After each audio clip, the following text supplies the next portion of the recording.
వద్దు అనేవాళ్ళు 70%. వాళ్ళందరూ ఈ మెట్రో నగరాల మీద ఇంట్రెస్ట్ చూపారు. ఈ మెట్రో నగరాలు అందుకని ఎదిగినాయి. అయితే రోజు పోయే కొద్దీ వాళ్ళకు నిజం తెలిసింది. ఇప్పుడు నేను విజయవాడలో ఉన్నప్పుడు నాకు అయ్యే ఖర్చు 30,000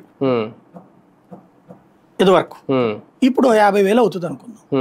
హైదరాబాద్లో ఉన్నప్పుడు ₹1,00,000 ఖర్చు అవుతుంది. ఇదే రేంజ్లో బతకాలి. ఇక్కడ నాకు 5,000కి అద్దెకి వస్తే నేను ఇదివరకు విజయవాడలో ఉన్నప్పుడు నాది ₹1,500 అద్దె. పెద్ద ఇల్లే, కొంచెం మంచిగా ఉండేది. అదే హైదరాబాద్కి పోయినప్పుడు 4,500,000కి 2 రూములు, టాయిలెట్ కూడా బయట ఓపెన్ టాయిలెట్ కాన్సెప్ట్. ఎట్లా ఉంటుంది ఇది అంటే ఆ కాన్సెప్ట్ ఇక్కడ నేను చెప్పేది బేసిక్గా అక్కడ క్రమంగా ఆ విరక్తి వచ్చింది యువతరా. ఖర్చు ఏమో ఇక ఏం మిగలట్లా, పైగా టైం మొత్తం తినేస్తుంది.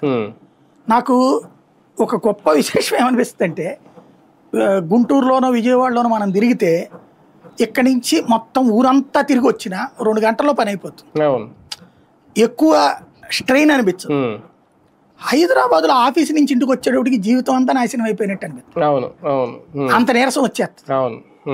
టైం కిల్ అయిపోతుంది మనకి. మీరు చూడండి, ఆఫీసులో వాళ్ళు పనిచేసేది 6 నుంచి 8 గంటలు. ఆఫీసుకు పోవడానికి 2-3 గంటలు, రావడానికి 3-4 గంటలు. ఈ జర్నీలోనే